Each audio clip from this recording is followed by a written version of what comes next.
Welcome to Mind Matters Today, our program dedicated to exploring the fascinating and often complex world of psychology. Today we delve into a particularly intriguing subject, the use of hypnosis in clinical psychology. Is it a valuable therapeutic tool that can unlock healing, or a controversial practice surrounded by misconceptions and potential risks? Joining us to discuss this are two esteemed experts. Dr. Ben Carter, a clinical psychologist who advocates for its responsible and ethical application, and Dr. Lena Hansen, a research psychologist who urges caution and calls for more extensive research before widespread adoption. Welcome to you both. Good morning, Dr. Hayes, Dr. Hansen. It's a pleasure to be here to discuss clinical hypnosis.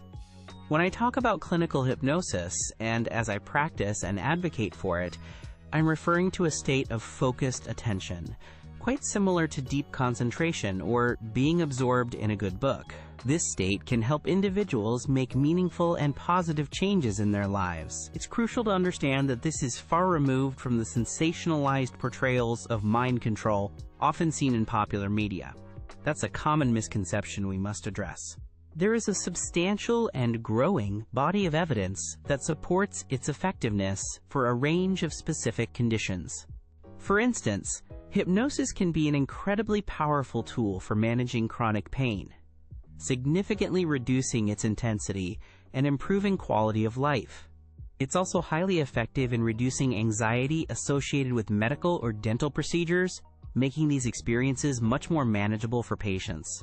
Furthermore, we've seen considerable success in helping patients overcome debilitating phobias or break free from certain habit disorders, such as smoking or nail biting, where willpower alone often isn't enough. During a hypnotic state, individuals may find themselves more receptive to positive suggestions, provided these suggestions align with their own therapeutic goals and values. It's fundamentally a collaborative process. The therapist guides, but the patient is always in control and actively participating in their own healing journey. Crucially, the ethical application of hypnosis must be grounded in comprehensive professional training, strict adherence to ethical guidelines, and a clear, discerning understanding of when it is appropriate and when it is not. It is an adjunct to therapy, a tool to enhance other psychotherapeutic approaches, not a standalone cure-all or a magic bullet. When applied correctly by a qualified professional, hypnosis offers a valuable, patient-empowering option within a psychologist's toolkit, capable of producing significant positive outcomes. Thank you, Dr. Hayes. And good morning, Dr. Carter.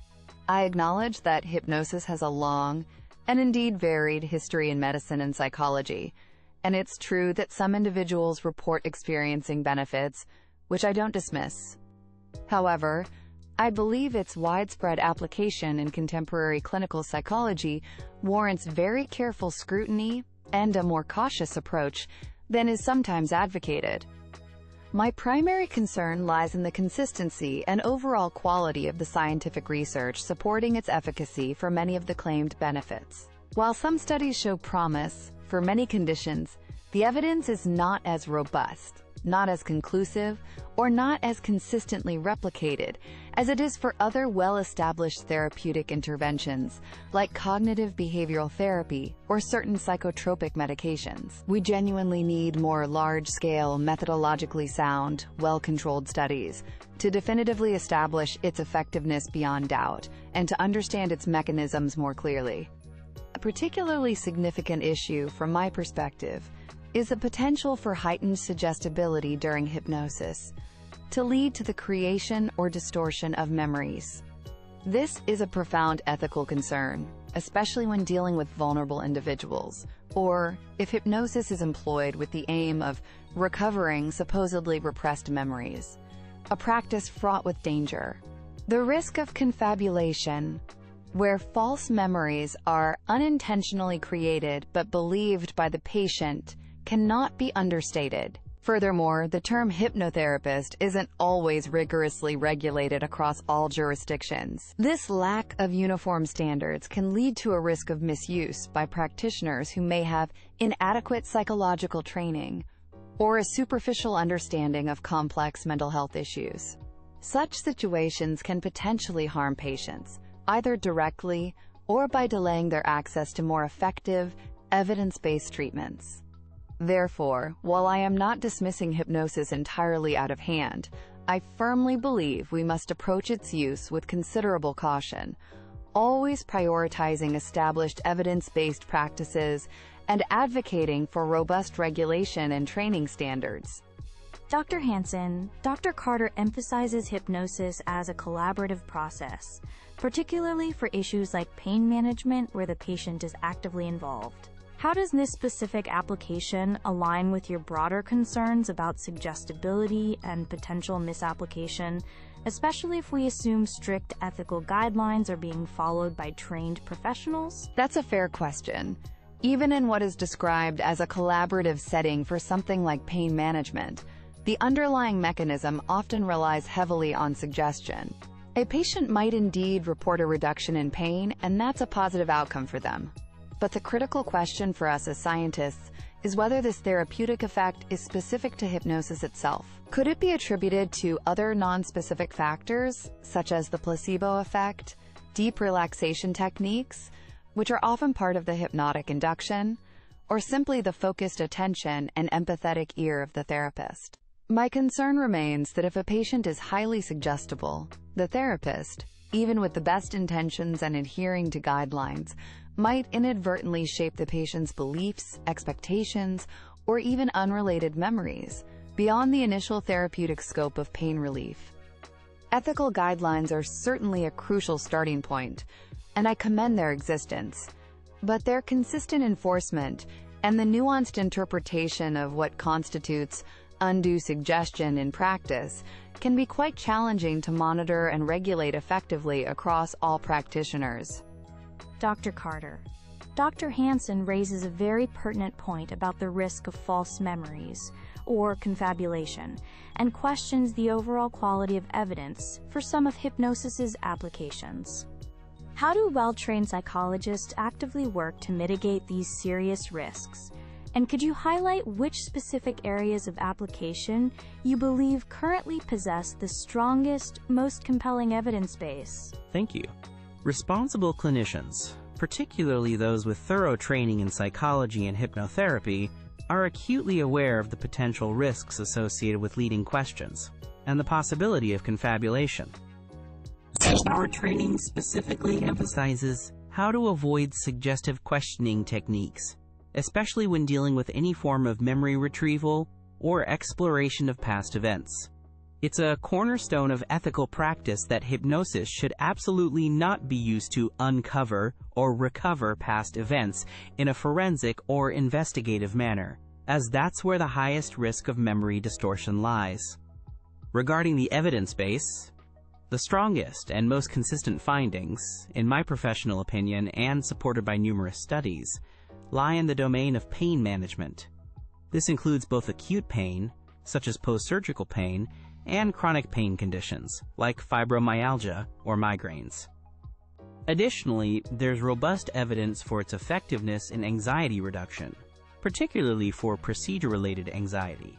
For example, before surgeries, dental work, or MRI scans, and for managing generalized anxiety symptoms as part of a broader treatment plan. Meta-analyses and systematic reviews published in reputable journals in these specific areas consistently show statistically significant positive effects, often comparable or superior to other interventions. While I appreciate Dr. Carter's confidence, and I agree that responsible clinicians need to mitigate these risks, the subtle and often unconscious nature of suggestion can be incredibly difficult to control perfectly, even for the most experienced practitioner. And concerning the meta-analyses, for every review that shows positive effects, there are often subsequent critiques pointing out methodological weaknesses in the included studies, potential publication bias favoring positive results, or small effect sizes that may not be clinically significant for all patients. Critique and debate are integral parts of scientific progress, Dr. Hansen, and they help us refine our understanding and methods. I welcome that scrutiny. However, to broadly dismiss the substantial volume of accumulated positive findings, especially those emerging from well-conducted systematic reviews and published in high-impact journals, specifically in areas like pain control and anxiety disorders, would be, in my view, to prematurely deny patients access to a potentially helpful and often empowering intervention. A question now for both of you. And we can start with Dr. Carter. It's well documented in research that individuals exhibit significant variability in their innate hypnotic suggestibility or hypnotizability. How does this natural variation affect the overall reliability and predictability of hypnosis as a clinical tool? And what methods do practitioners use to assess or manage this factor in their daily practice? That's an excellent point, Dr. Hayes. It is indeed true that people vary in their capacity for hypnotic response, much like they vary in their response to many medical treatments or psychological interventions. Individual differences are the norm in healthcare.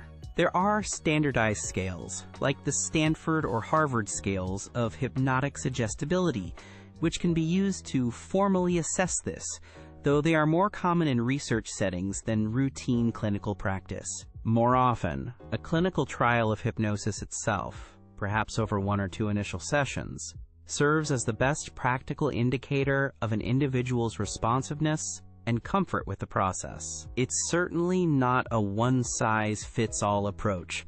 The treatment must be tailored to the individual. If a patient isn't particularly responsive to hypnotic techniques, or if they feel uncomfortable for any reason, we simply explore other therapeutic avenues from the many available. Hypnosis is, as I've said, one valuable tool among many in our therapeutic arsenal, not a universal solution expected to work identically for everyone. Dr. Hansen, your perspective on this issue of patient variability in suggestibility and what you see as its primary implications for routine clinical practice? This inherent variability is precisely one of the core reasons why I urge such caution regarding its widespread adoption as a primary or go-to intervention. If only a certain subset of the population is highly responsive, and if that responsiveness can be difficult to predict reliably, without a period of trial and error, it immediately raises questions about its overall efficiency and cost-effectiveness, especially when compared to treatments that have demonstrated broader applicability and more predictable outcomes across diverse patient groups. Furthermore, the intense focus on, quote, suggestibility itself can sometimes be problematic. It risks pathologizing what is essentially a normal human trait. People vary in how they respond to suggestions in many contexts, not just hypnosis. It could also lead to patient disappointment or even feelings of inadequacy if they are deemed not suggestible enough for hypnosis to work for them, potentially undermining the therapeutic alliance. This places an additional burden on the therapist to manage expectations carefully and to ensure that the patient doesn't feel like a failure if hypnosis isn't the right fit. Regarding the critical aspects of training and regulation, Dr. Hansen, you mentioned some significant concerns earlier in your opening statement. If hypnosis were to be used more widely and accepted more broadly within clinical psychology, what specific improvements, safeguards, or regulatory changes would you ideally like to see implemented to address these concerns? At an absolute minimum, the clinical application of hypnosis should be strictly restricted to licensed mental health professionals, such as psychologists or psychiatrists or medical doctors, who have also completed accredited, standardized postgraduate training specifically in clinical hypnosis from reputable institutions. This training must be comprehensive, covering theory, ethics, practical application, and contraindications. Furthermore, much clearer, evidence-based guidelines on precisely when hypnosis is contraindicated or when other treatments should be prioritized are absolutely essential to protect patient welfare. Dr. Carter, your thoughts on the current standards of training and certification for practitioners of clinical hypnosis? I wholeheartedly agree with Dr. Hansen that rigorous, high-quality training is absolutely paramount. There's no disagreement there. Many reputable professional organizations, such as the American Society of Clinical Hypnosis, or the Society for Clinical and Experimental Hypnosis already offer comprehensive certification programs that emphasize ethical practice and evidence-based approaches. Continuous professional development and ongoing supervision, especially for complex cases, are also key components we advocate for to maintain high standards universally across the field. In conclusion, to summarize my position, while I do not deny that some individuals may genuinely experience subjective benefits from hypnosis for certain specific issues, particularly in areas like pain or anxiety management, as Dr. Carter has highlighted, the current state of the broader evidence base and the undeniable potential risks mean we should proceed with significant caution and critical evaluation. The allure of a seemingly quick or simple fix, which hypnosis can sometimes be perceived as, can be quite strong for both patients and practitioners. However, as psychologists and healthcare professionals, we have an overriding ethical duty to prioritize interventions that possess the most robust, consistent scientific backing and the lowest possible risk profile for our patients. The serious concerns surrounding heightened suggestibility, the potential for inadvertent memory distortion or confabulation, and the considerable variability in patient response are not trivial matters that can be easily dismissed. They require ongoing research and vigilance. Before hypnosis can, or should, become a truly mainstream therapeutic tool, integrated widely into clinical practice, we urgently need more high-quality, large-scale research across a wider range of conditions. We also need much clearer, evidence-based indications and contraindications for its use, and universally enforced, stringent training and certification standards for all practitioners who wish to employ it.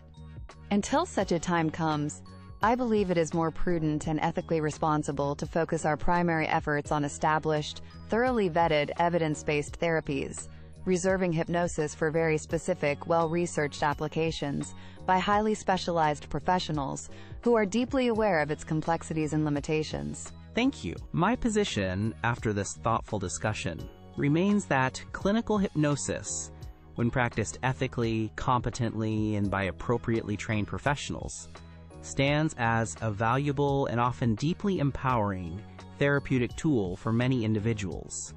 It is certainly not a panacea, nor should it ever be portrayed or marketed as such. That would be a disservice to both the technique and to patients seeking help. Rather, it should be understood and utilized as a useful adjunct to comprehensive psychological care, capable of enhancing other therapeutic modalities and accelerating progress towards patient goals. We've discussed at length the critical importance of rigorous training and strict adherence to ethical guidelines, principles which I and my colleagues in responsible hypnosis societies fully endorse and actively promote. The body of evidence supporting its efficacy, particularly in challenging areas like chronic pain management and the reduction of various forms of anxiety, is substantial, continues to grow, and is increasingly recognized in systematic reviews and treatment guidelines. To ignore this accumulated evidence, or to overly restrict access based on potential risks that are well managed by trained practitioners, would be, I believe, a disservice to the many patients who could genuinely benefit from this approach. It's fundamentally about maintaining a balanced perspective, acknowledging the technique's limitations and potential risks, which we actively work to mitigate through careful assessment and technique, while also recognizing its proven utility and benefits in appropriate contexts. The ongoing focus should therefore be on its responsible integration into wider clinical practice, fostering continued high-quality research to further refine its applications, and ensuring that all those who practice hypnosis are exceptionally well qualified and adhere to the highest ethical standards. Thank you both, Dr. Ben Carter and Dr. Lena Hansen, for this incredibly insightful, comprehensive, and commendably balanced discussion on the complex and often debated role of hypnosis within clinical psychology.